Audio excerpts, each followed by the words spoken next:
safety navigation, you must have a good decision. Follow some rules and instruction of IM or regulation.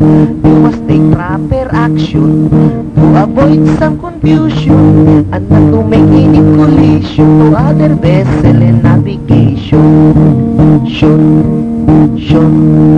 Don't forget the chart correction and take note some indication in the chart, not the position of some danger and obstruction.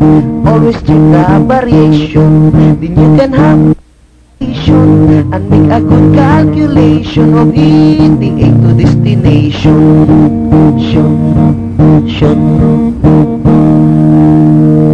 During cargo operation, follow the port regulation to avoid big pollution for company satisfaction. Cargo pump revolution must always be in good condition. Cargo proper distribution is under shipment supervision. In celestial navigation, you must obtain line of position. Don't forget the declination and the use of side reduction. You can find the correction in almanac lower portion, plus increments and correction. Get a good side observation.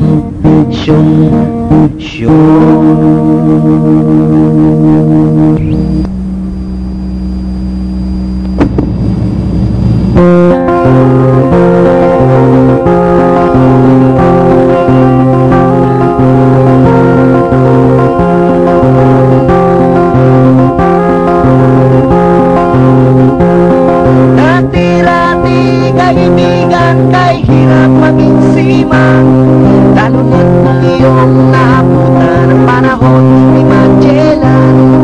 Naglalakbay sa karagatan, maglaluan kagamitan, magsasawa ka pa sa kasasagwan sa sigaw ni Kapitan.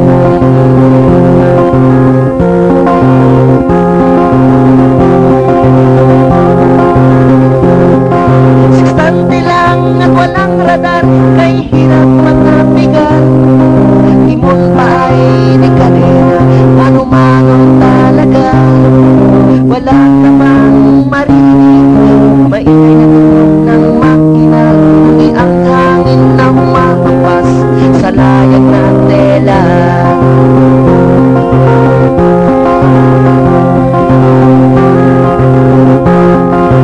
One araw at bituin ay ang kanilang gabay. Sa bawat araw at gabi ang kanilang paglalakbay. Kung hindi nila ito makikita, lahat sila'y nalulubay. Halos di sila makatulog hanggang bukang liwayway.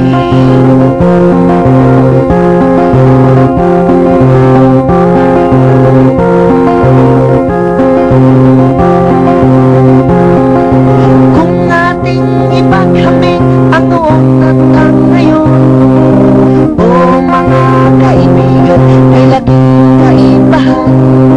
May GPS, may ARPA na, timon ay automatic pa, at maririnig mo na ang tunog ng makina.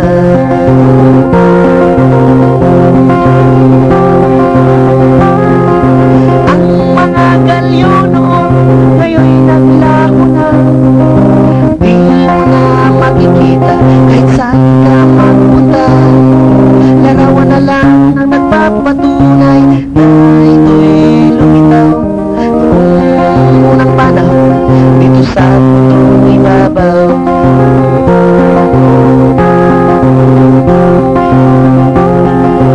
Ang mga barkong banal sa akin ay ayos lang, basta't huwag lang mamantsahan ang ating karagatan. Kung hindi maiwasan, buti pang ating babalikan ang modelong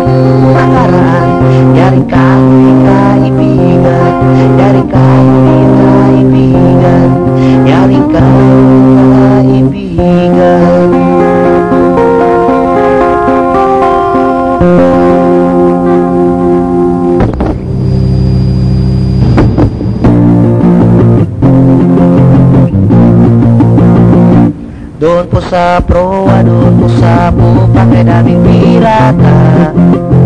Meron sa istribor, meron din sa pabor, meron sa gobyerna. Sabi ng iba, ito na ang piyesta ng mga pirata. Takbo sa kabina, ligpit ang pera, baka manakaw pa. Doon po sa proa, doon po sa pupa, kay dami ng puta. Meron sa istribor, meron din sa pabor, meron sa kabina. Sabi ng iba, ito na ang piyesta ng mga serena. Takbo sa kabina, umataw ng isa, nang makarami ka.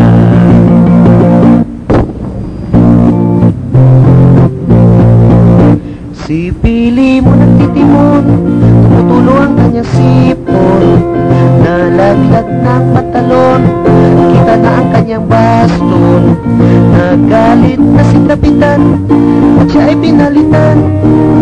Baka siya pa ay matyuwa, baka siya pa ay matyuwa ng piloto na bakla. Merong pare, barko sa unahan, sa may gawing kanan, medyo may kalayuan. Anong dapat gawin? Siya ba'y iiwasan? Mabuti pa kaya siya muna'y tawagan. Naku pare, tingin ko'y malapit na. Nakikita ko na ang ilaw niyang pula. Siya'y patawid pala, papuntang kaliwa. Timon ay hawakan, ikabig sa kanan. Believe ako pare, ayos ang diskarte mo. Sadyang sinusunod mo ang batas ng IMO. Kung ako lang ang may-ari nitong ating barko, ipopromote kita, Kapitan Antemano. Ipopromote kita, Kapitan Antemano.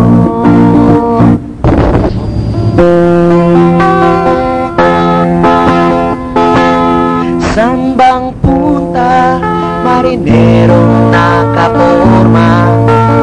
Sabi niya ay doon sa may ilaw na pula. Amoy na amoy pa, dulyares niyang dala. Magbayad daw sa chick niyang maganda. Maging sa tayo niya'y luma si Kapitan, sa babango niyang galing ng Japan. At pagdating niya galing doon sa kampungan, ang kanyang bulsa'y wala ng laman. Marinero, wag masyadong babaero. Isipin mong mahirap ang buhay barko. Marinero, wag masyadong babaero. Pag kinabukasan mo'y aasenso. Pagdating sa Pilipinas, ikaw ay napakayabang. Patambay-tambay doon sa Luneta. Wala pa rin sakay sa dating opisina. Naghihintay ng lineup parang tanga.